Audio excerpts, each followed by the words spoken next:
Denny Hamlin had one of the worst races in the most important venue in his career, and he infamously shattered his car in the wall at the entrance of Turn 1 after a mechanical failure, only to see his teammate Christopher Bell claim the win and enter the championship 4 ahead of him.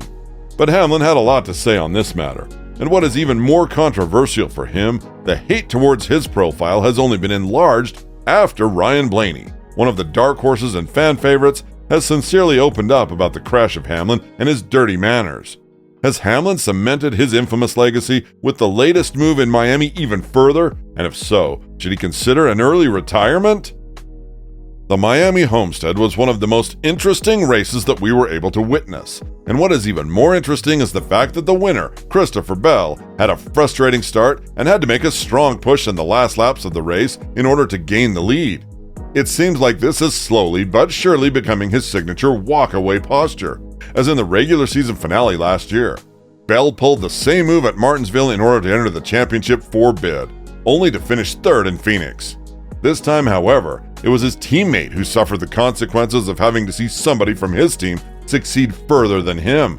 And with Bell notching the win along with Blaney finishing 2nd, the drivers that will be fighting for the championship in Phoenix, as all things stand right now before Martinsville, are William Byron, Blaney, and Larson. Elaborating on this matter, Bell said, "I've got the best team behind me. Honestly, I don't know how we did it. That race was a whirlwind. I was about ready to throw in the towel during that second stage. I got really frustrated. But crew chief Adam Stevens kept after it and gave me what I needed. Whenever we got some clean air, this thing was really good. I cannot say how proud I am to be here with our partners, driving these Toyota Camrys. Thank you to everyone who supported me. This is better than a dream come true." But while one JGR driver had a dream race, the other one had quite a terrible showing in Miami. And it's like the last thing that Hamlin's haters needed in order to make an even further case of the hatred towards the number 11 Toyota driver.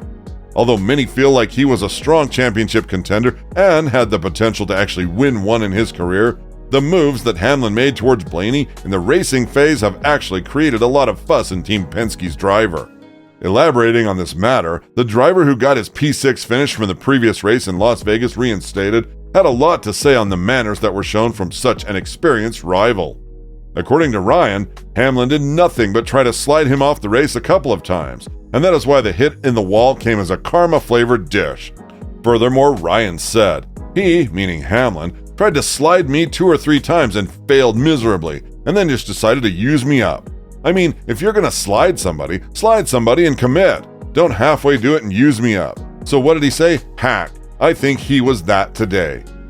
Although Hamlin did outperform Blaney in the first pair of turns after the restart that happened due to the crash on lap 214, a caution that prompted another restart came alive, and this time it was Denny who messed up the start. He instigated the track battle as he continued to pinch inward on Blaney's left side door, and in a 3-wide tango, Hamlin continued to push up into Blaney, who was already high, a scenario that allowed Bell to surge through the dueling duel for the lead, which was followed by William Byron.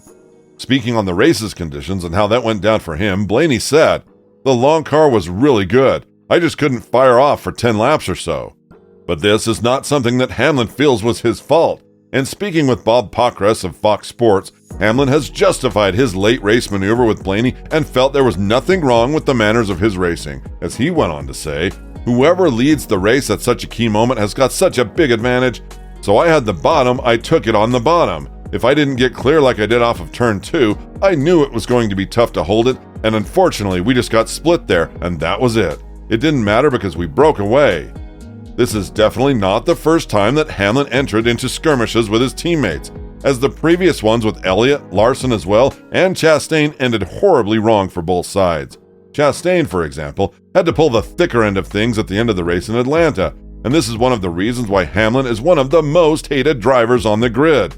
He never uses clear methods during racing, and more often than not, it ruins the race of the other drivers.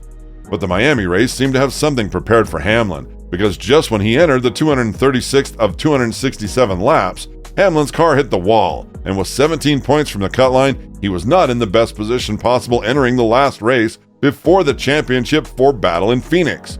Talking about how the race went down for him, Denny had nothing but praise for the car. However, The entire playoff picture for the number 11 driver is going to be portrayed down to the last race in Martinsville. Talking about his chances in 2023, Hamlin said, "I pretty much got a win in Martinsville. We were in this situation last year and we dominated the race at Martinsville before finishing 5th. I felt like the last 2 years in a row we dominated the fall race. It's disappointing, but that's the format. You know, if you have one bad race, especially in the round of 8, you're cooked, and what you did for the first 35 races just doesn't matter." It is quite weird to see Hamlin's car failing while running in the first turn of the race, but I guess stuff like this can happen in a regular manner, and more often than not, it happens to a couple of drivers from the same team rather than just one driver that takes away all the negative spotlight from one race. This is why Joe Gibbs has kind of expected the downfall of his 2 drivers, with Bell advancing further, as he added, "It's just amazing sometimes what can happen in this sport. To have Truex's team do what it did in the regular season, you don't luck out on that. That was 26 weeks, won it by a bunch. It shows you what can happen in sports. It's the greatest reality show in the world because we don't know." But with the latest scandal in Miami, even Gibbs knows that the championship hopes of Hamlin have been brought to a must-win situation, which should not be the case for a driver that has been so consistent throughout the year. The fact that he and Truex Jr. finished the season ahead of everybody on the grid only aggravates this situation to a further extent. And when talking about the Final Four, Gibbs kept it realistic with the fans and the NASCAR media, as he said, "It's hard to get into the Final Four, I'll tell you that. I don't think that anything is a given. It's certainly number 19. All they did in the regular season, like I mentioned, as good as they are, we've had real disappointments with everything that has happened. I think the number 11 has been pretty consistent up until the last couple of weeks, and so I think you're looking at it. The great thing is we got 3 cars from our team that have a chance, and we still got a chance. That's the way to look at it."